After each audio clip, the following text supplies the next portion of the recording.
Hare Krishna. It's my great honor and pleasure to be with all of you this evening.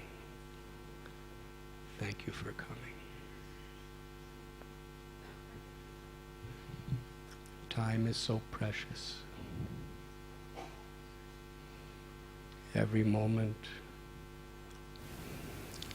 is precious because according to how we utilize it will determine our state of consciousness as well as our destiny.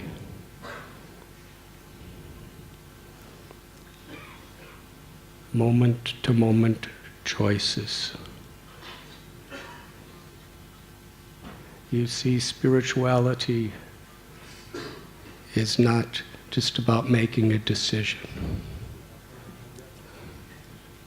It's not just about we surrender and then it's over. The concept of Sharanagati, of surrender, is a moment-to-moment choice that we make. Just like when a person goes to college, you may decide to get a PhD, and you might be determined to get a PhD, which many of you are doing.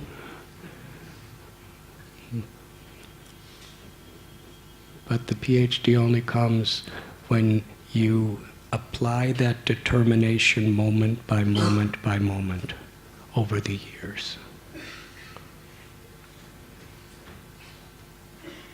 Chanakya Pandit said, a moment lost cannot be bought back, even with all the wealth of the world. So to choose to utilize our time to elevate our consciousness is really the highest expression of the human potential. And the power of sound is the greatest means for transformation. This is the topic for tonight.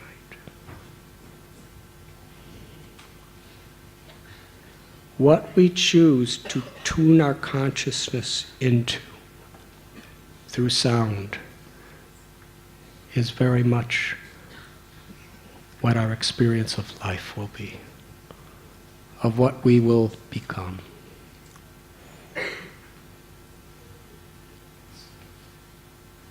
According to the Vedic literatures, Tene Brahma Hridaya Adakavaye Muyanti Atsurya, that creation was inaugurated through sound. It is sound vibration that actually begins the whole process of the evolution of the universe. From the subtlemost element of the Atma, the soul, to the ego, the intelligence, the mind, earth, water, fire, air, and space. It is all activated by time. The Vedic literature explains the whole potential of material energy. It is in a stagnant state. And then Karanadakshaya Vishnu, Mahavishnu, he glances upon that and impregnates material energy with all living beings or spirit souls. But then those spirit souls are all like dormant seeds. And the whole mahatattva, or potential of material energy, is existing. But then Krishna tells in Gita, time I am. Then through time, the gunas, the three modes of nature, are activated. And from that, the whole creation, not only does it begin, but it is sustained by that. Time is so powerful, yet so subtle. If we really think about it, it's incredible. Can you see time? Can you touch it, taste it, smell it? Can you hear it? Time is so subtle. It's beyond our thoughts. It's beyond our senses. But yet, so powerful. Time is going to make every mountain into powder. It's going to dry up the ocean. It's going to burn out the sun. It's going to make the earth planet into dust. And it's all happening. It's all in the process. And that whole power is activated by sound.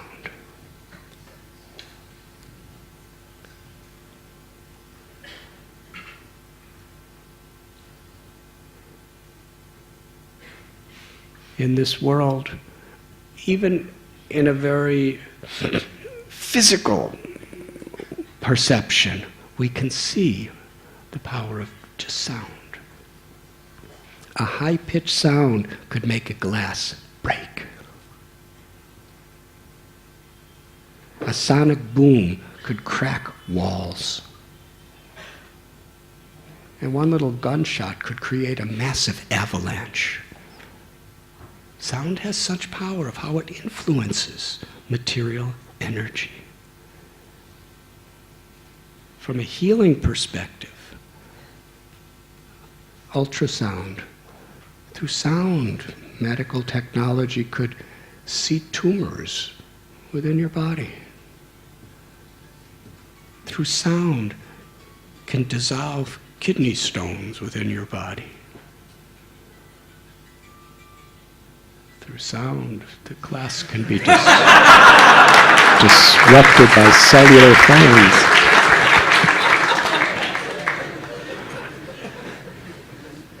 Thank you, that was the best part of the class.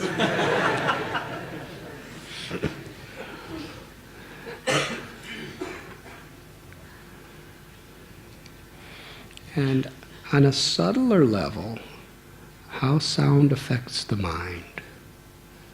Because really a thought is a sound. When you're thinking, you're kind of hearing words, aren't you? Thoughts are very, very subtle sound vibrations. And that sound vibration within our mind can make us totally depressed or totally elated. Could make us angry or forgiving. Could make us greedy or generous. It's all thinking.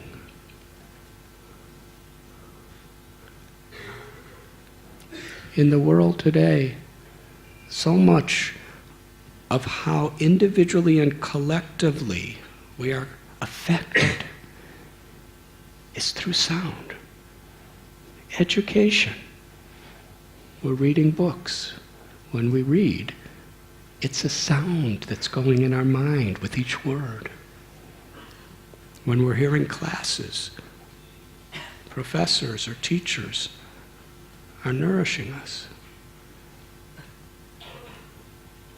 All the governments in the world, whether it's a democracy and people give speeches to get votes, or whether it's a dictatorship where people give speeches to just conquer others. It's based on the power of sound. And the more people understand the power of sound, the more they could either do good or do harm to themselves and to society.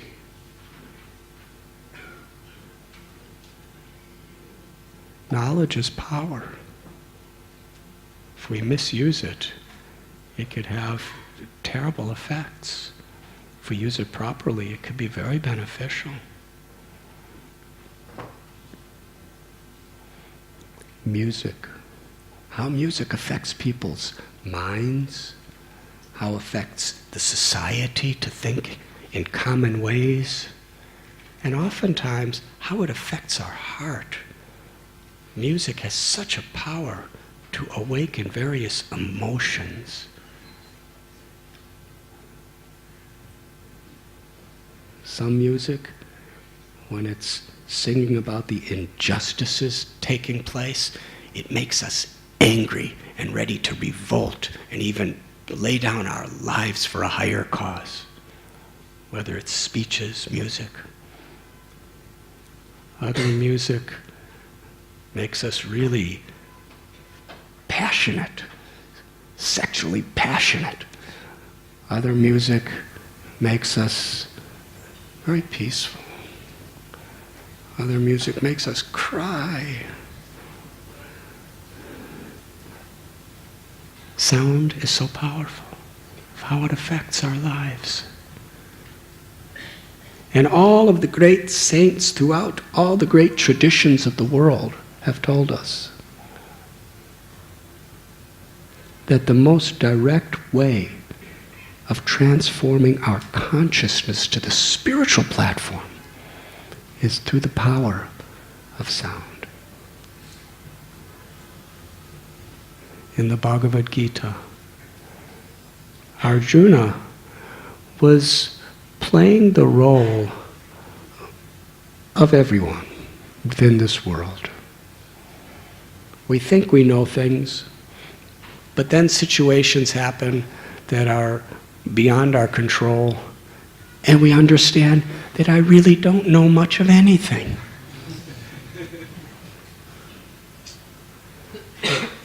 You see, the sufferings of this world,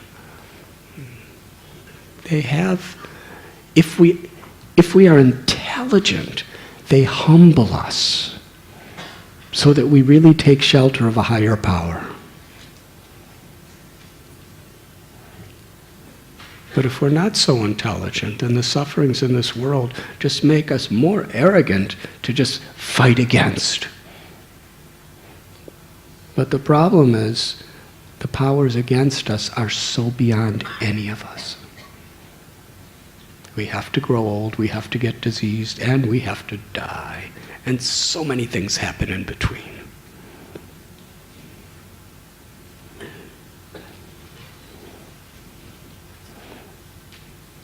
Arjuna was in a situation that was beyond his control. They weren't going his way. And his emotions were stirring so much. And he really thought he knew what he was to do. And he was speaking so much good information. But in the end, he realized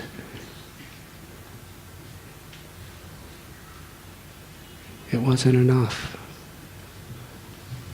He fell into great confusion. Karponya doso bahata svabhava. And then he turned to Krishna and said, I am confused about my duty. I do not know what is to be done and what is not to be done.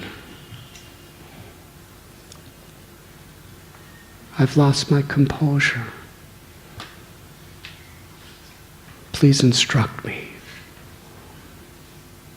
Krishna, up until now I've just been talking with you and joking with you and treating you like a friend and all of that, and that was nice and it was wonderful.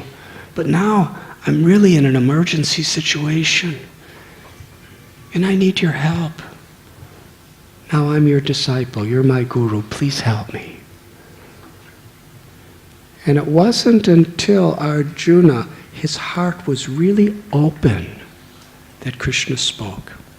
Until then he remained silent from giving any true instructions. Why? Because knowledge is sound. It is transmitted through sound. And just like even nourishing food, if we have no hunger, we don't have the power to digest it. And if we don't digest it, the nutrients really do not benefit us. They just come in and go out.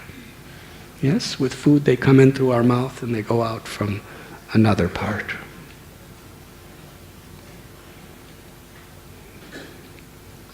So sound. If we really feel the sense of urgency, if you're just coming tonight for some entertainment or for some social purpose, then you'll get a little benefit. But if you, like Arjuna, feel an urgency, feel a need, that this is a troubled world, and there are powers so much beyond myself, and there is so much suffering. It may be in me, it may be in my loved ones, it may be in all around.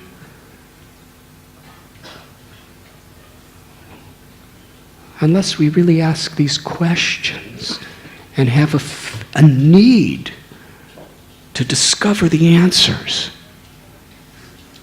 Who am I? Why is there suffering? What is death?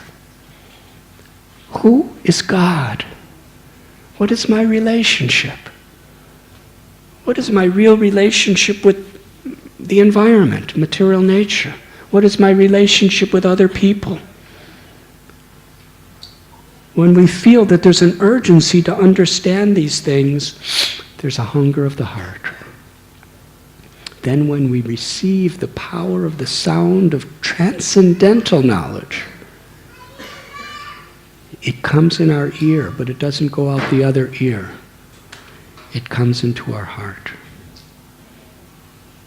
And it transforms our heart. And how does that transformation take place?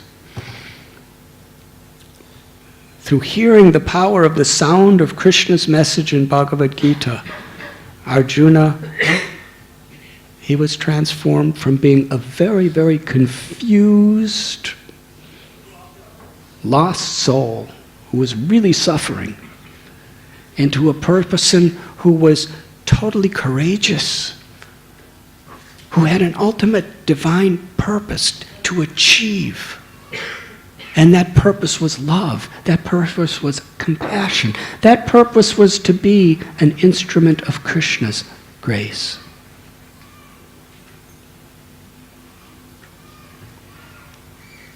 He became supremely happy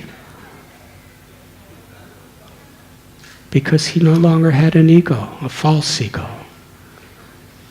He was just an instrument of grace.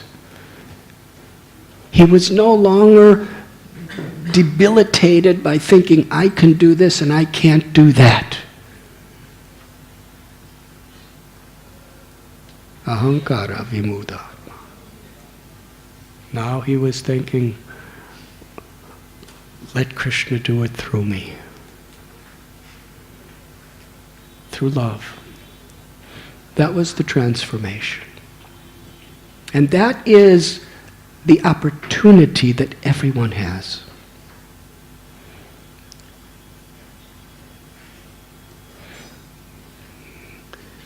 The true self is Satchit Ananda. Krishna tells in Bhagavad Gita that there are these 8 material elements: earth, water, fire, air, mind, intelligence, and the ego. And beyond that is the spiritual energy. The living force, the soul, that is our true self. And that soul is najayate mriyate vakadachit. It has no birth and it has no death. Its nature is, it is everlasting. We are full of knowledge and we are full of happiness, ananda. And the nature of the ananda of the soul, the atma, is it is not determined by external circumstances. When due to the false ego, we forget who we really are and we identify with this temporary body, this temporary mind, we have such a vacuum within our heart. We have to find pleasure. We have to find meaning through things. So many things. Through money, through fame, through physical pleasures. But no matter how much we get, it's never enough for two reasons. One is it's always temporary. It comes and it goes. And two is we're looking for God's love. That's our potential, which is the highest happiness. And we're looking for it through little things, fleeting things. And the beginning of real spiritual knowledge is to understand what is real wealth, what is real happiness, and what is the mirages of this world. Promising us that, but never satisfying us. And once we get a glimpse of a taste of that reservoir of real love, real joy that is within us,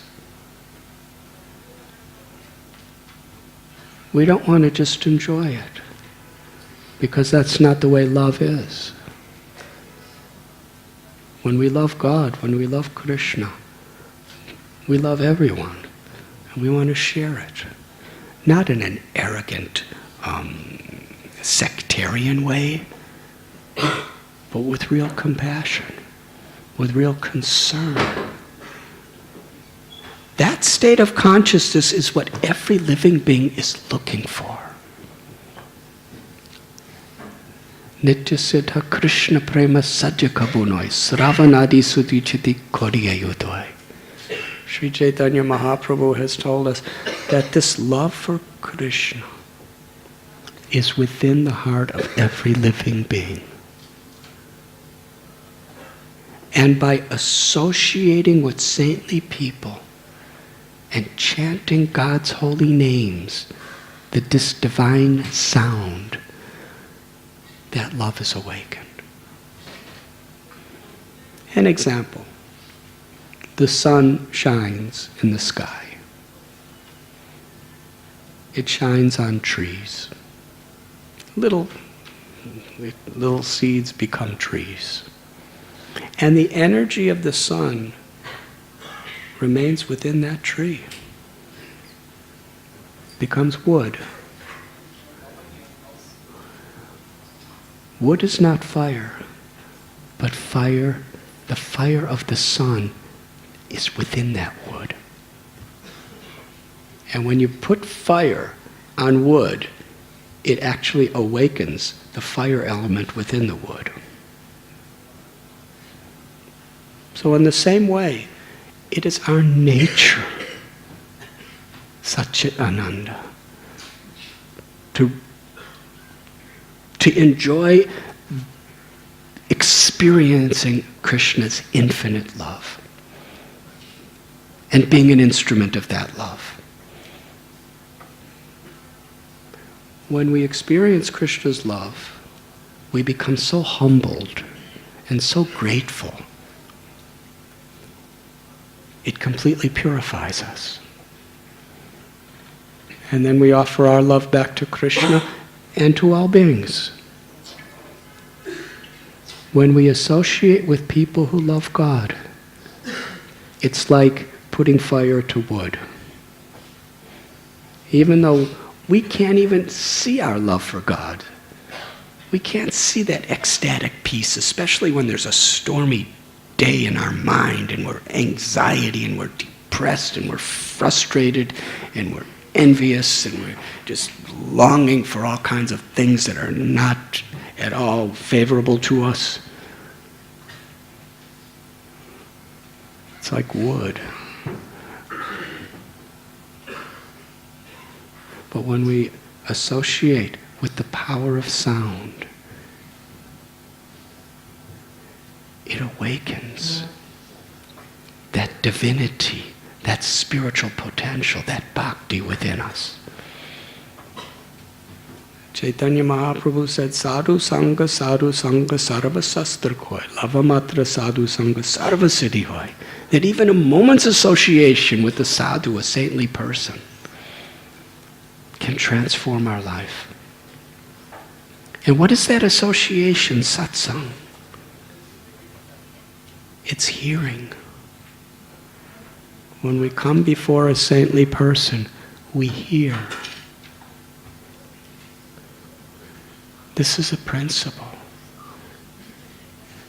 In the Bible, when Jesus would speak, sometimes he would say, "Those who have ears, hear."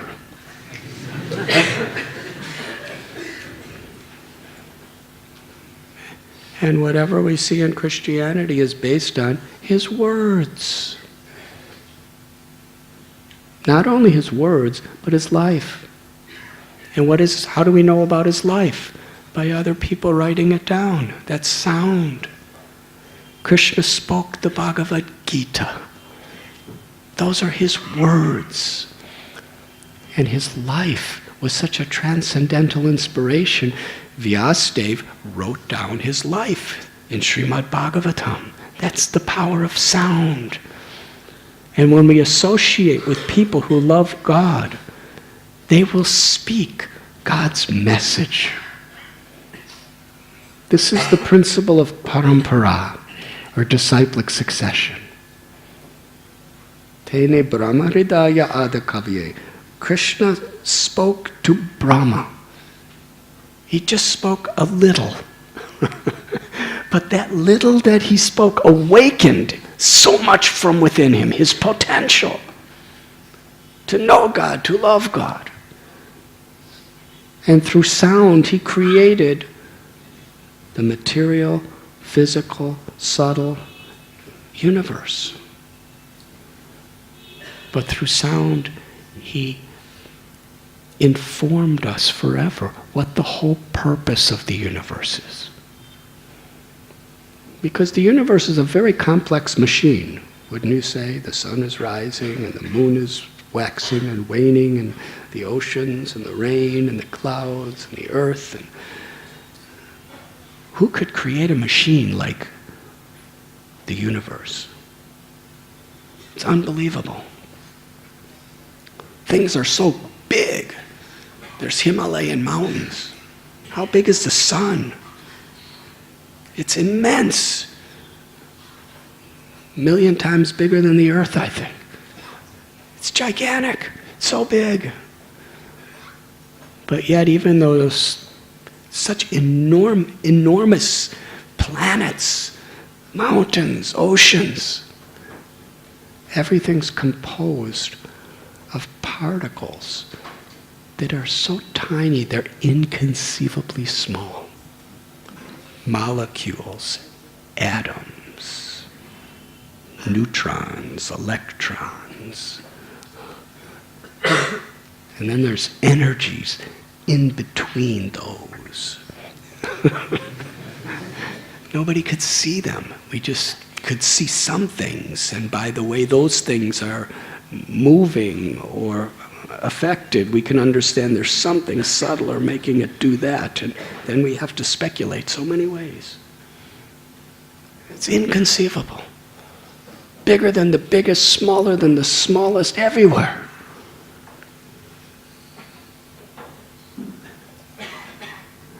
That's creation. Very complex.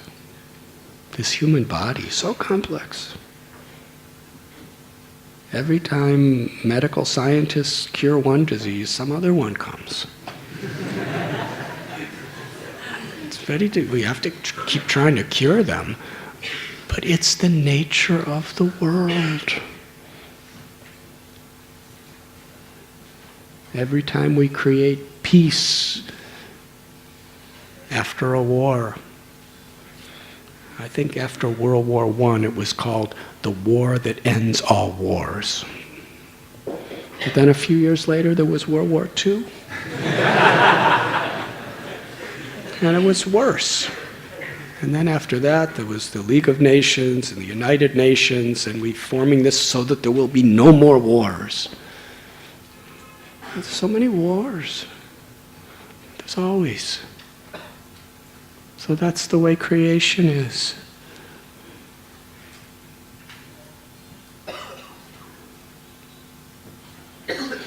But when we associate with sadhus, with saintly people, it actually awakens within us the true qualities.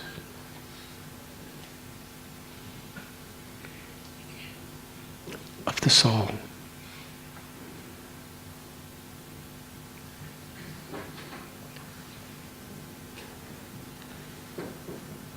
Because sadhus speak.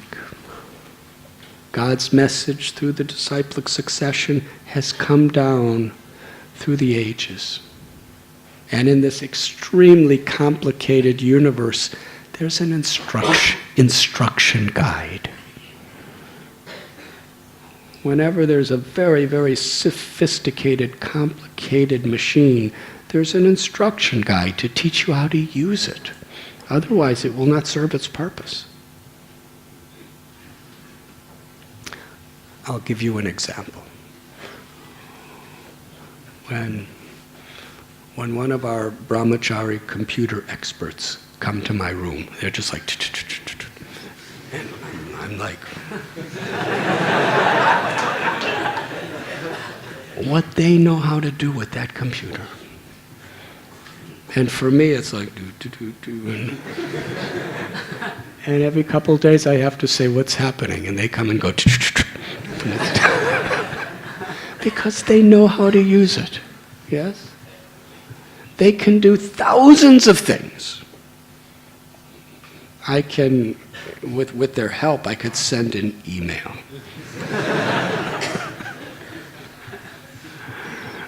But it seems like, I don't know, India is very much karmically oriented toward computer engineers and software engineers.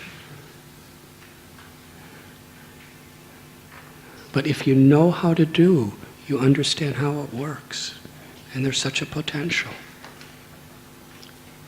So material scientists, through their understanding deeper and deeper and deeper, how the subtler and grosser elements are interacting with each other, they can create all this incredible technology.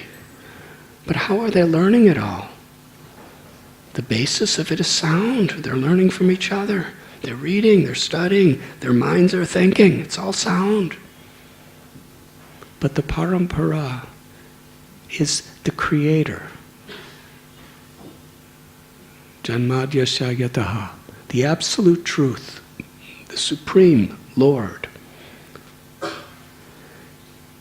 With creation, teaches its purpose and how to live within this creation in such a way that we can get the maximum benefit.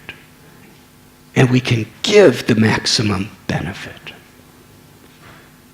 So why, as eternal souls, divine children of God who have unlimited potential to love and to create peace and to create incredible happiness within this world, and ultimately to help people to be liberated from suffering and find Krishna, why should we be satisfied with anything less when that potential is within us?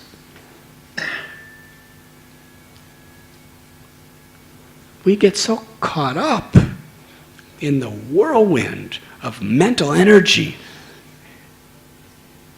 and people are so in that flurry of passion and ego, we just lose touch with what we really want.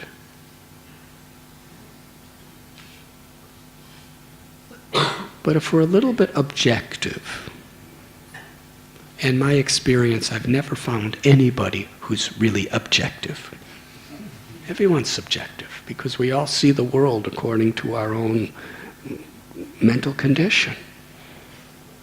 But when we try to be somewhat objective, we'll see that no matter how rich you become with money, it doesn't make you much more happy. The same depressions, the same frustrations, the same arrogance, the same challenges are for everybody. Whether you're a billionaire or whether you're a brahmachari in the ashram, sleeping on the floor. The simpler we can find our happiness in simple things, the happier we become. And I've seen it. I've seen extremely wealthy people who are really happy. But why are they really happy? Because what happens with the stock market and what happens with the labor unions and everything else going on doesn't really affect them so much because their happiness is from simple things. Simple things like loving relationships. Simple things like taking prasad.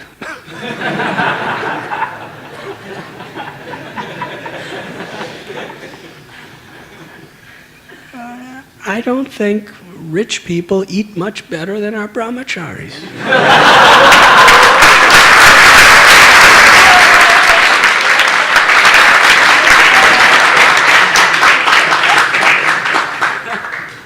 But the difference is our brahmacharis probably enjoy some rice and dal more than other people, with the most highly paid chefs preparing various exotic preparations for them.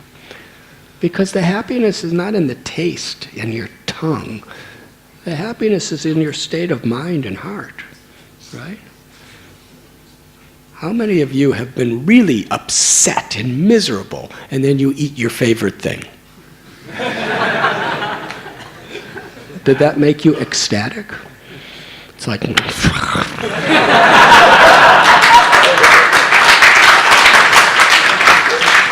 You can't enjoy it. Huh? Or what to speak if you're totally nauseous and someone gives you your favorite preparation. Just the smell of it makes you vomit. I'm sorry to be so graphic. But that's the way it is. So what is happiness? It's not just the thing. There's so much advertisement and propagation about sex life being such a big, great thing. For having beautiful children and raising them to be virtuous lovers of God. Krishna says, I am that sex. It's a great thing. But all this publicity and all this propagation and all the movies and cinemas and magazines and internet stuff just to incite people's desires. But where does it give anyone any real happiness? Love gives people happiness, not just these physical sensations. So people are mad after money, and they're mad after sex, and they're mad after power, and they're mad after fame, and they're mad after having property and things. Nunam pramata, Bhagavatam says, because they're mad.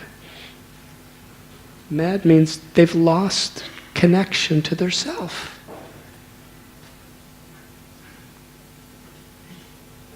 And what they're looking for, they can't find because it's in the wrong direction.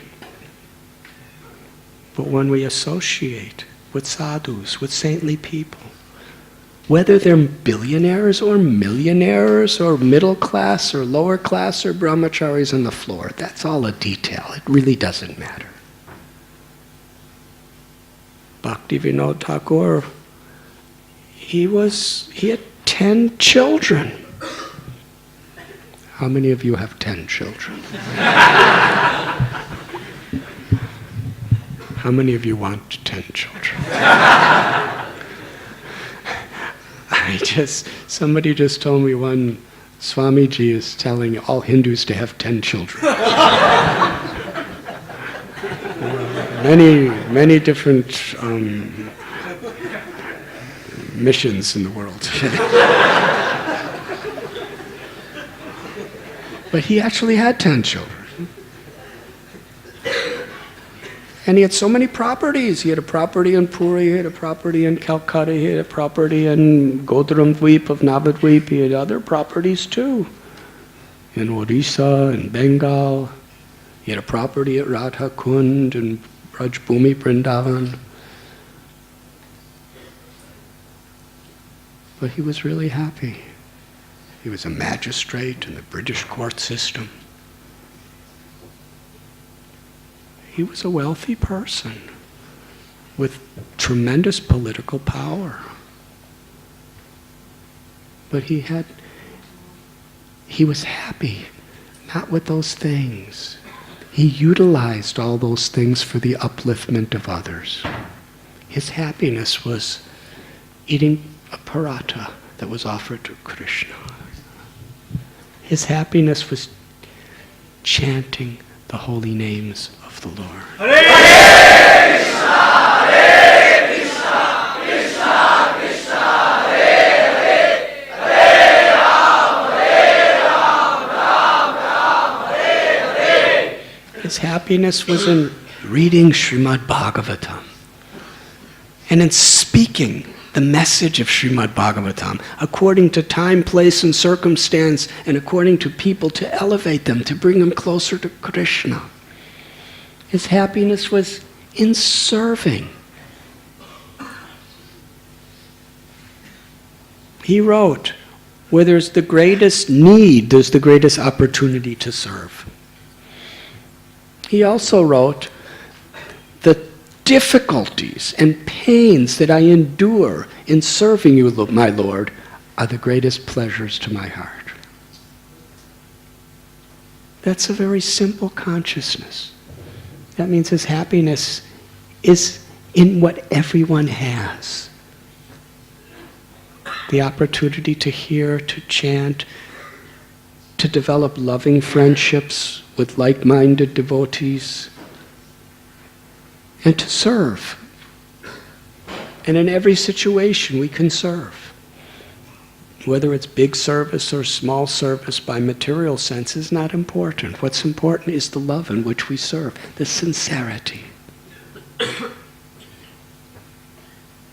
So Bhaktivinoda Thakur was such a person, and his wife Bhagavati was in the same state of consciousness as him. She raised all those 10 children. And every one of those children were Paramhamsas. They were all saints because of the example of the mother and father. And a person who used to come and sometimes live in a little hut on the property of Bhaktivinoda was Gaur Kishore Das Babaji. He had nothing. He was a Babaji. He had no wife, he had no family, he had no children. His only clothes were just a little kopan, a little loincloth that he wore. What he ate, just anything. Vegetarian, of course. He really didn't, But he just loved to chant the names of God. And he loved to hear the wisdom of Bhaktivinoda Thakur. So they were, either one, they were happy with the simple things in life. Bhagavad Gita is teaching Arjuna to be happy with the simple things in life. And with that state of consciousness to perform one's duty. Whether one's a warrior or a politician, whether one's a scientist or an engineer or in business, those are all details. If we're happy with the simple things,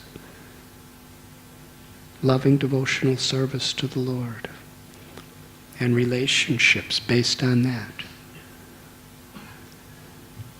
then we utilize what we have with love.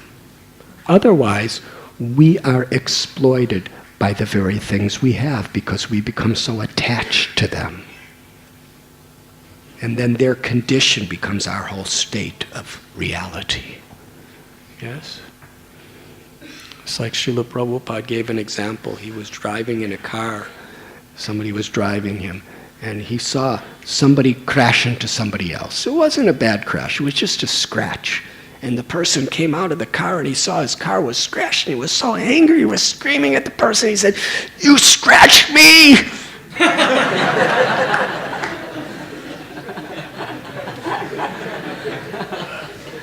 And he was really totally out of control. "You scratched me!" And he was about to beat the person and fight the person, and Prabhupada was watching. Thinking, he thinks he's the car. He's calling the car me. But the idea is, he's so attached to the car. Because he's so empty within himself, he has to find his happiness in the car. Well, Prabhupada was driving in a car just as nice as his. But if somebody hit Prabhupada's car, he would just say, "Oh, let's fix it." Just fix it, you know.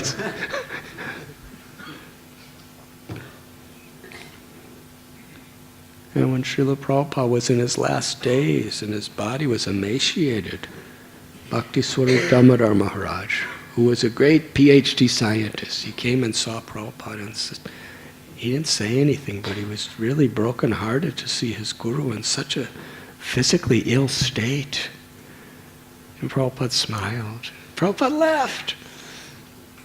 He said, "You are a scientist. You require evidence. I've been telling you all along that we're not these bodies. Well, you see, I'm still the same me, and I'm still just as happy, even though my body's like this." So he was using his disease just as a way of serving others. We were speaking the other night about Bhakti Tirtha Swami Maharaj. I remember the first day I came to Gita Nagari. Brajalila Devi is here, one of his dearmost disciples.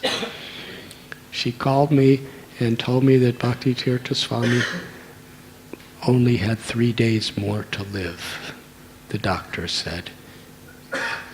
And he was requesting for me to come to visit him.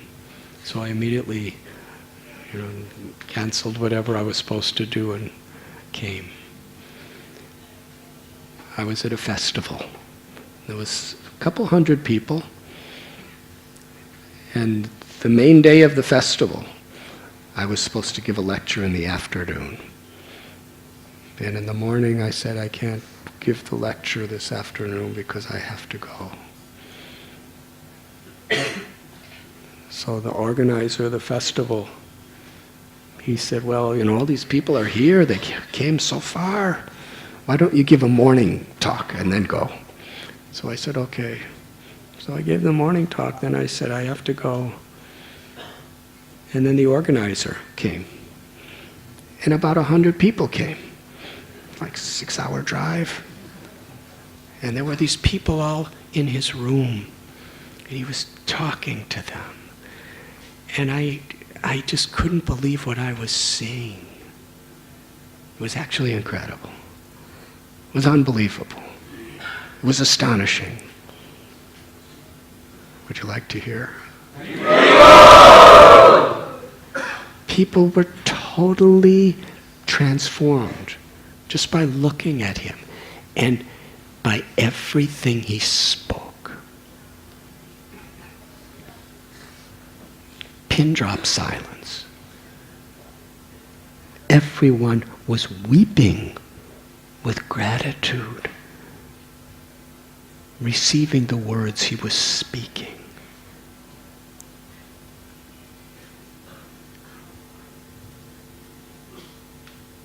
It was incredible.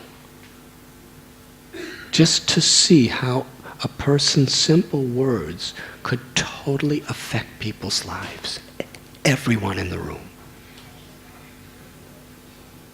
And when people came out of the room, they were crying saying, I've never had an experience like that in my life. I'll never be the same. And I went back in the room, because actually he was saying the same things he kind of always said. He was talking about loving devotional service is the highest aspiration that we can have. And how to access that, we have to actually be humble and grateful and forgiving to others. If we hold on to spite and grudges and all these things, we're just holding on to our ego and another birth and another birth. We have to let go. It's not all. The only thing that's really important is to forgive, to be grateful, and to actually be transformed by the power of sound. So I went back in and I said, how did you do that? I've known you for 40 years. I've seen you give hundreds of lectures, and I've seen you give hundreds of talks, and you're saying more or less the same things. But today, everyone was weeping. They were crying. They'll never be the same for the rest of their lives. None of these people. You just went right to the core of their hearts and occupied it with devotion to Krishna. That's what you gave them. And he smiled. He was emaciated, and he was tumors on his body, and he was supposed to die in a few days. And he said, this disease is a blessing, because my life is to serve. And I could serve people more powerfully in a few days in this state than I could in years in a healthy state. So I'm not here to enjoy the body, I'm here to serve with the body. So now the body is giving me the greatest facility to serve in this state. So he said, it's a blessing. I'm so grateful. I'm so happy. Does that make sense? So Srila Prabhupada, he was like that.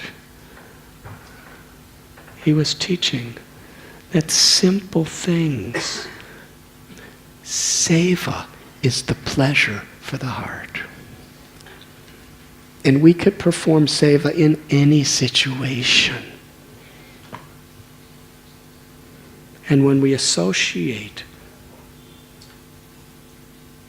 with people who are speaking the truth and who are earnestly, sincerely trying to live by the truth, repeating the message that God has given through parampara, then it awakens the fire of that love, of that joy of serving from within us. So satsang is about sound. The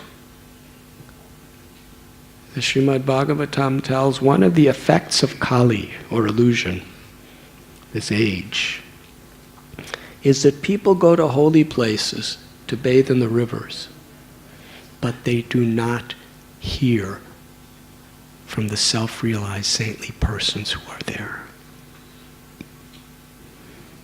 It's most important.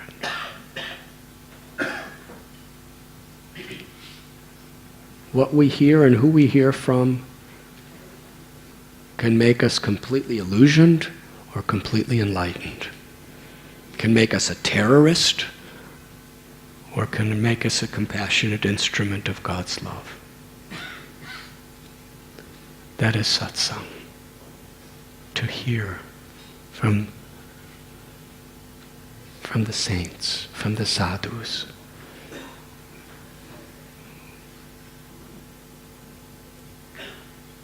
And what do the sadhus and the shastras teach us? That the prime benediction for all humanity is the power of the sound of the mantra, the holy names of the Lord. This is the prominent conclusion of scriptures. Srimad Bhagavatam, which is the essence, the crest jewel, the culmination of all Vedic knowledge. The commentary on the Brahma Sutras by the author. It concludes the last verse that by associating with saintly people and chanting the holy names of the Lord, one will be liberated of all suffering and ultimately attain the love of God that's within us. That's true liberation. So Sri Chaitanya Mahaprabhu, he spoke such profound philosophical messages, but his conclusion was really simple. Just find the value and beauty of serving and chant the holy names and share this message of kirtan with others. Nam namakari bahudan nija sarva shaktis. Because the name of God and God are non-different. Golokera premadana harinam sankirtana. This sound vibration has descended from the spiritual world. Someone asked Srila Prabhupada, what do you hope to get out of all this chanting of Hare Krishna? And Prabhupada's answer was profound. He said, the goal of chanting Hare Krishna is chanting Hare Krishna. Because now we're chanting Hare Krishna, Cheto Darapana Marajanam, to clear the mirror of the mind from all the dust of all of our illusions and false attachments and our worries and our troubles. But when the mind is clean and the soul is awakened, then forever we want to glorify our beloved Lord, Shri Shri Radha Gopinath. Now we are chanting for purification, but in the liberated state, we chant in ecstatic love.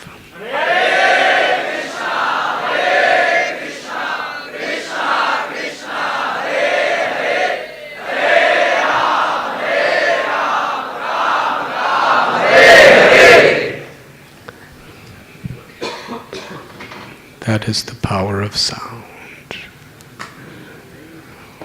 Would anyone like to ask any questions?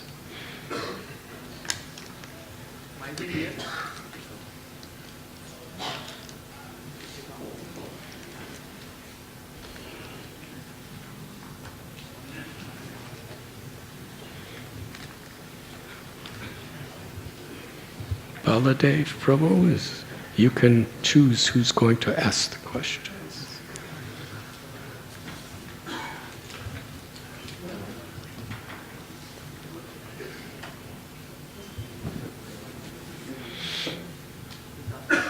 Hare Krishna.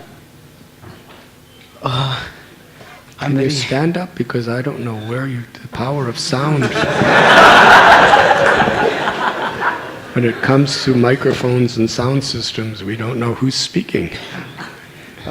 Please tell me, what is your favorite sweet in Prasadam?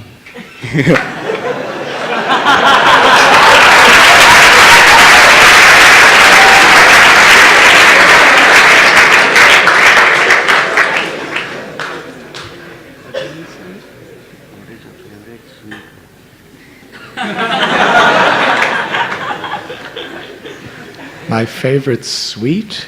Yeah, in Prasad. Huh? In Prasad. In Prasad. Yeah.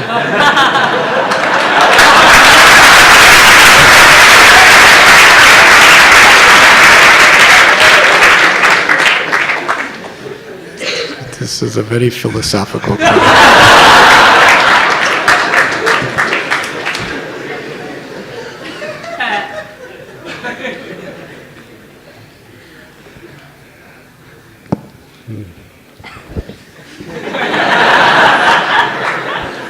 In Sanskrit, the word sweet is madhuram. So, if I really think about that question, I would say this, my favorite sweet is the Hare Krishna mantra.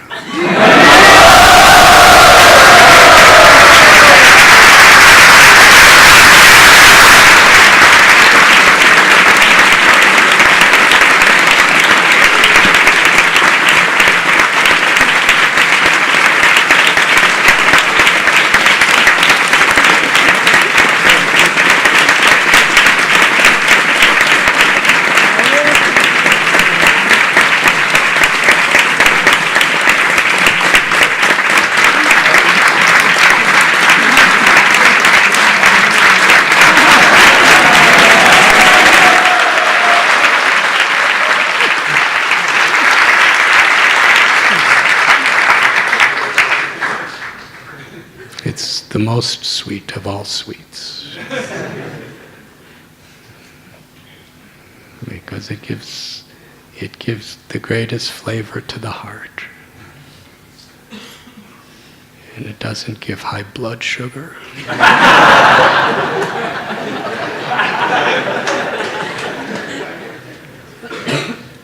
And you can take it all day long and never get sick. You become very ecstatic. So the Hare Krishna mantra is the sweetest of all sweets. Because prema, loving devotional service, is the sweetest of all sweets.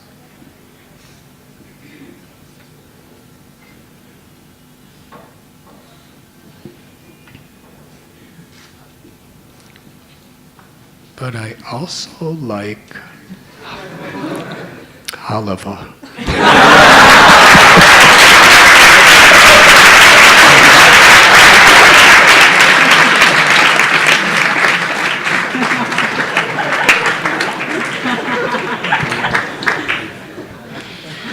Does that answer your question?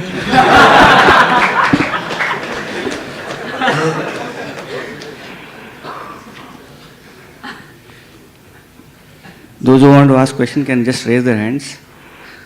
Just one question can begin here. Just pass the mic here. This one.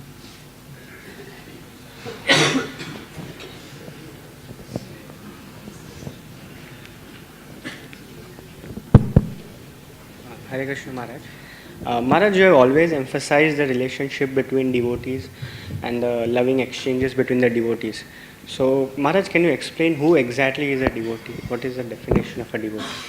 Who is a devotee? Yes, Maharaj. Who exactly is a devotee? Is someone who chants Hare Krishna, can we call him a devotee? Or is it something beyond? One time, Lord Chaitanya in Puri was asked the same question.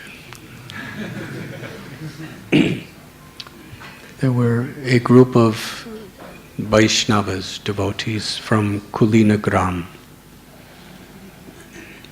And Kulinagram in those days in Bengal was well known for making very good silk ropes that were very strong. So Lord Chaitanya, because all of the people who came from Kulinagram, they were all grihastas, they were all household, family people. And Lord Chaitanya told them, every year come and bring your best ropes to pull the chariots of Jagannath, Baladev, Subhadra. So Lord Chaitanya was teaching this principle that according to where people are from and wherever things are good, use it for Krishna.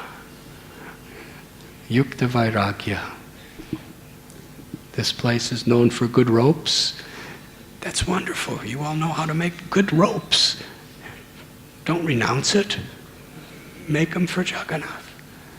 And not only for Jagannath, for everybody. Because there's going to be millions of people using those ropes to pull Lord Jagannath. So how, if you make those ropes, how you're spreading bhakti and you're giving such pleasure to Jagannath and you're giving such pleasure to all the millions of people that are going to be pulling the ropes. So through that simple instruction, bring ropes every year for Jagannath. He was teaching the essence of bhakti. So the next year they came, they brought the ropes.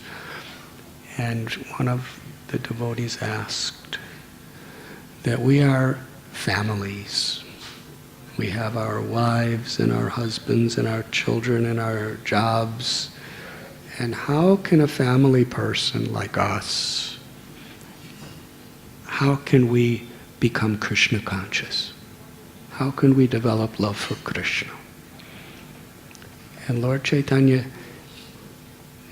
gave two instructions.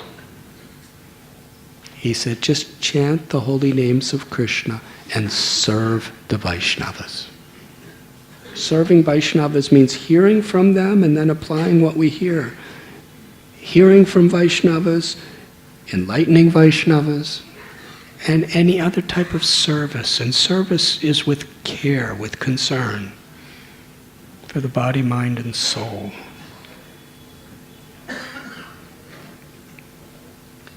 And especially when we serve together for our higher cause.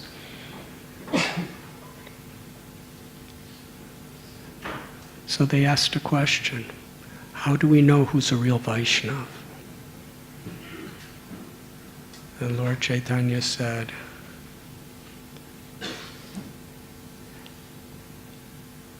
anyone who even once chants the holy name of the Lord sincerely is a Vaishnava, a devotee. So they went home. They took that instruction very deeply. Then they came back the next year and they asked Lord Chaitanya a question. They said, we are householders, so busy with our family lives. How could we become Krishna conscious? And Lord Chaitanya said, you should chant the holy names of the Lord and serve the Vaishnavas. And they asked, how do we know who a Vaishnava is? And Lord Chaitanya said, one who is constantly chanting the holy name of the Lord is a Vaishnava. So they took that to heart and they went home.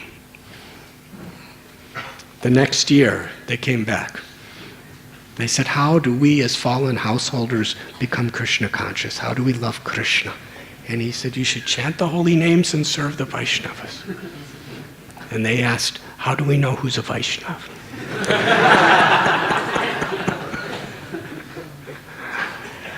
And Lord Chaitanya said, anyone who, even upon seeing the people who see them, will start to chant the holy names, that is a Vaishnava. So in other words, there's different levels of devotees. So one who has faith in the personal conception of God and who follows the principles of devotional service, at least with faith, at least has faith in the principles and is, making an effort even with shortcomings. That's a Vaishnava. On a preliminary level. And one who's actually very sincerely serving and very sincerely following and who actually is developed a taste for the holy name is a higher Vaishnava. And one who's really tasting the holy name and really connecting to Krishna's grace in such a way that they just want to be an instrument of Krishna's compassion in every way to others, that's the highest Vaishnava. Now we can understand this from many perspectives. Srila Prabhupada, in several places, he says a true Vaishnava is a person who is free of all envy.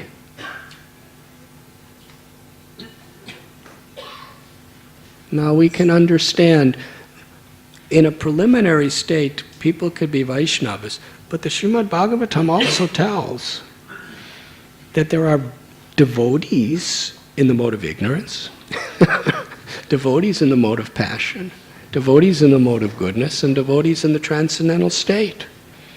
Devotees who believe in Krishna and who follow certain principles in the way they dress and the way they, do some sadhana and everything, but they're arrogant and they're abusive to others and they find faults in others and they like to criticize others and they're envious.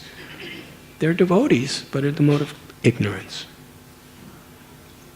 And those who are devotees who really want results to their actions. They want wealth, they want fame, they want recognition. But they're serving and they're performing their sadhana. They're devotees in the mode of passion. And devotees in the mode of goodness are those who are really serving without all of these selfish expectations. And one who's actually serving with love, who is free of envy, that's a true Vaishnava. So actually a Vaishnava is one who is without envy. Actually a Vaishnava is one who serves with love. One who's a true Vaishnava is one who has that higher taste, who loves Krishna. And the lower stages are people who are in the process of becoming true Vaishnavas. If they associate with advanced devotees and they have some humility, then even if we are in the mode of ignorance or passion, we could come to that highest stage by Krishna's grace. Srila Prabhupada said the main point is that we are actually sincere. We're not duplicitous. We don't have ulterior motives. We really want to become pure. Even if we're in a fallen state, we want to recognize people who are pure and respect people who are pure, and we want to see others make progress. And we're trying. So that sincere effort is what makes us really Vaishnavas. Does that answer your question? Gaur Gopal Prabhu, would you like to add anything?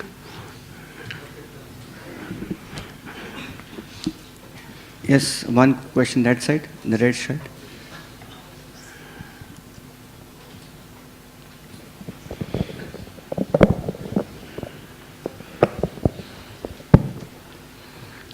Swami, our life should be in such a way that it should not disturb the nature.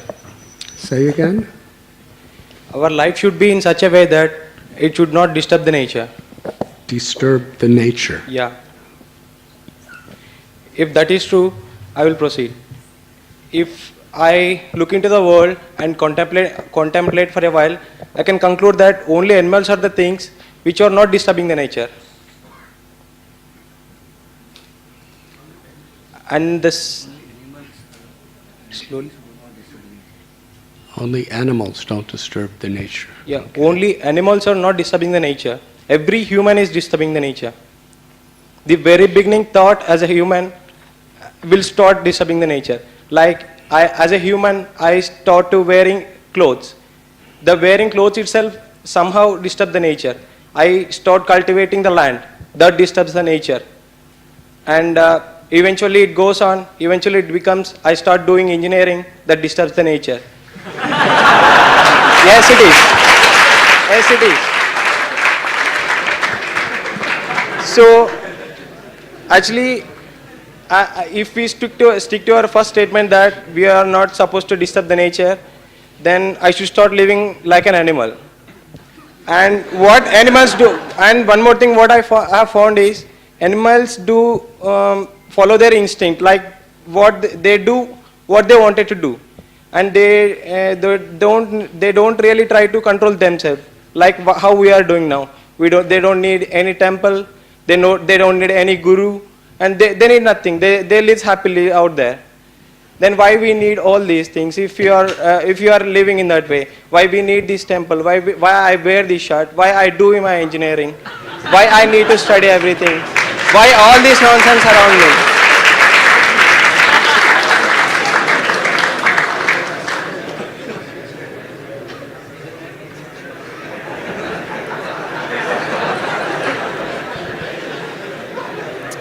Hare Krishna.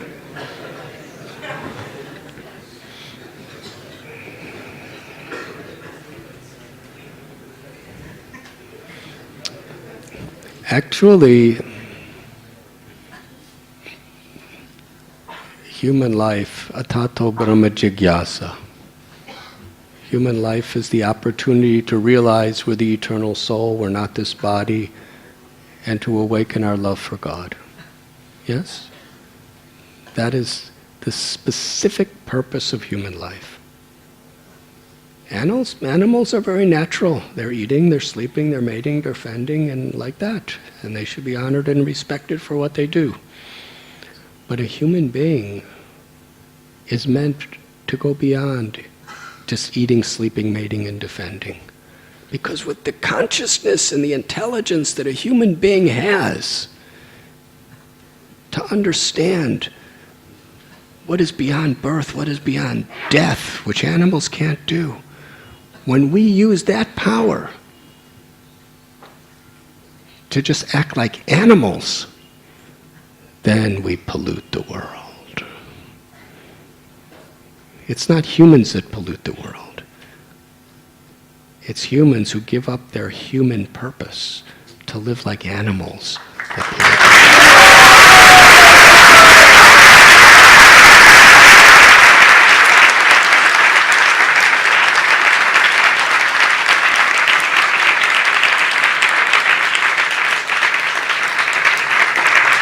See, animals don't pollute the world because they're just living naturally. But it's completely foreign to the nature of human life to live like an animal. We have a higher purpose. Humans are meant to be the caretakers on behalf of God to all the animals and to Mother Earth and to everyone. And Mother Earth, she's our mother. And she wants to see all the human beings live in her planet for our real purpose, to love Krishna. She's Bhumi. She's the pleasure potency of Narayan, who has manifested in this form of material nature, Prakriti, in this world. Purusha Prakriti.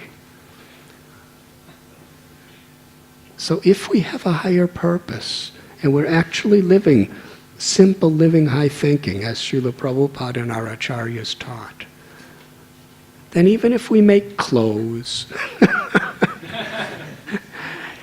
if we make the right kind of clothes for the right purpose, and we grow the right kind of food with the right purpose, where we're actually what we call at our eco-village, symbiotic biotechnology. Where we're actually grateful for Mother Earth. And what we take from her, we try to replenish with her. We try to replenish her rather than pollute her. If that's our motive, then our way of life is not disturbing Mother Earth. It's actually giving pleasure to Mother Earth. The greatest thing that Mother Earth wants to see of us, because we're all her children, is that we're happy spiritually. So even if you're an engineer and you do a few things that are not exactly eco-friendly, we should try to be as eco-friendly as possible. It's sustainable, it's gratitude. But even if we're doing some things, just like even saints sometimes ride in cars and airplanes, and the exhaust is polluting the earth, right? but because they're doing it for a divine purpose, without selfishness. Mother Earth actually feels pleasure by that.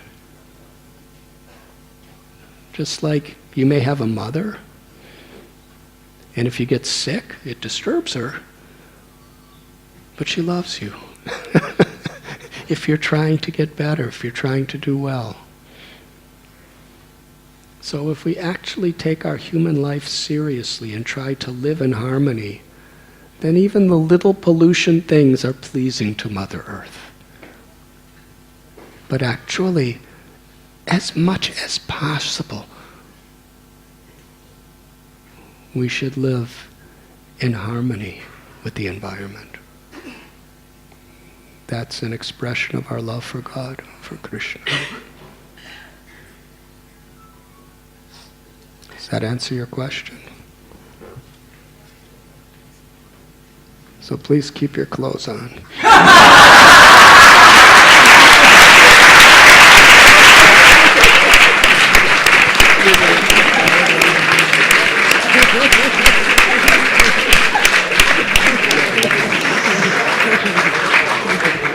It's all right. Mother Nature is more happy with you, with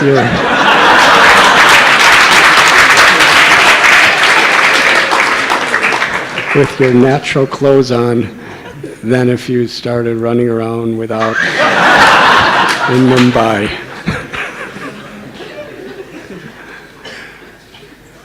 Any other questions? Okay, one mic is here. Just pass the mic here.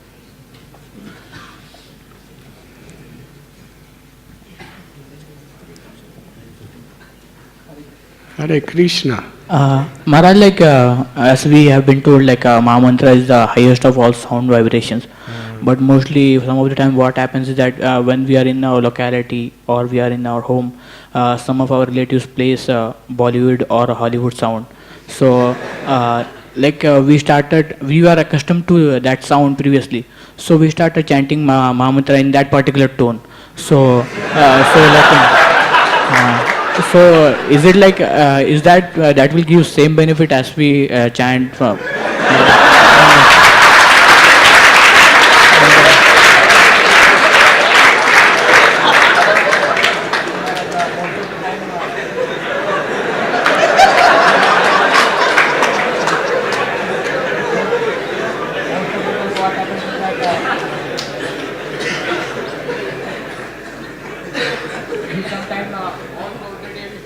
Mantra in that particular tone only. So how to stop that, and is it beneficial?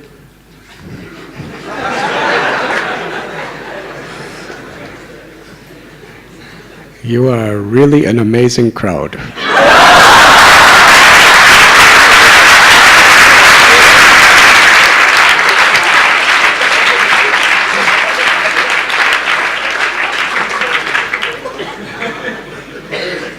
Lord Chaitanya said there are no hard and fast rules for chanting. So if you chant to those tunes, it's very good. But if you chant to the tunes that our great acharyas have chanted, it's far better.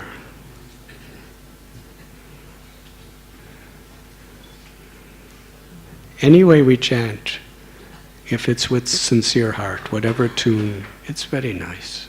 If we chant the right mantras with feeling.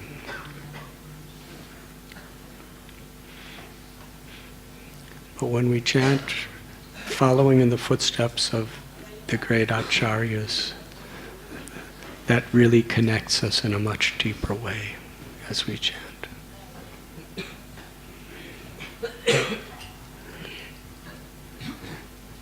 My dear friend Gary, if any of you read The Journey Home, you know about Gary. He has come from Malibu, California to be with you.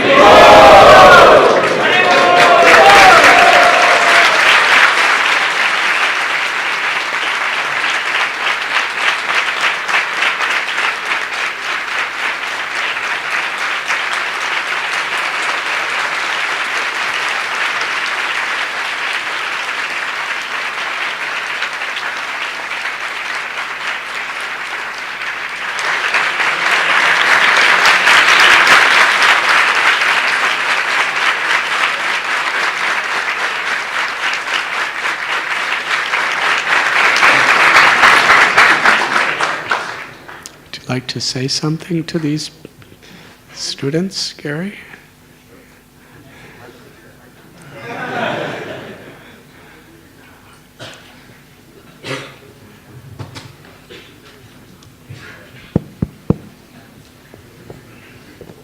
It's an honor and a pleasure to be in this beautiful temple with all of you intelligent young people and Radhanath Swami. You're the future. The way I see it, you're the future of this planet. And from what I can see, it's in good hands. You asked some interesting questions. And Radhanath always has the perfect answer.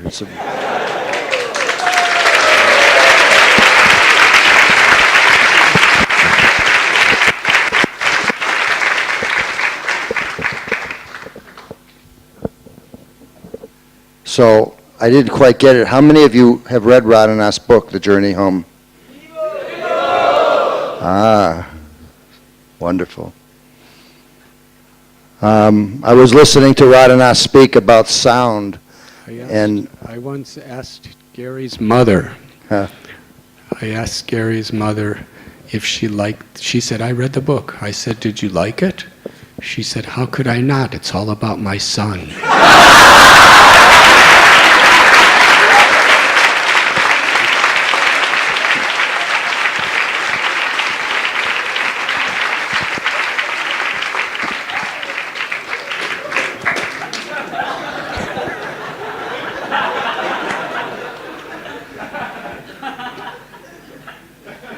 My mother loves me. That's all I can say. Does anyone want to ask me anything at all? No. That's smart, because Radhanath could answer it much better. I listened to Radhanath speak tonight, and it made me think about what he said, that words, very powerful, more powerful than bullets. You know, listening to Radhanath speak, the words inspire us to become better, to become closer to God, to serve man. Listening to Hitler speak, he talked people into murdering millions of people. So words are very, very powerful. And I think we should all learn to think before we speak. I've heard it said that words are like arrows. Once you release them from your mouth, you can't retrieve them. And sometimes we wish we could, because we say stupid things, but Radhanath is right. The vibrations of sound and words, you know, in the Bible it says in the beginning was the Word, and the Word was God, you know, and as he was saying, the words, sound, vibrations are what move everything in life. So, Hare Krishna.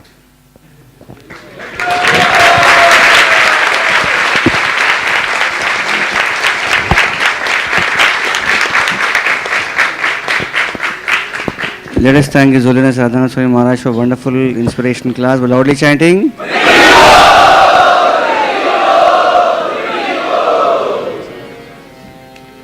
Hare Krishna, Hare Krishna, Krishna Krishna, Hare Hare, Hare Rama, Hare Rama, Rama Rama, Hare Hare.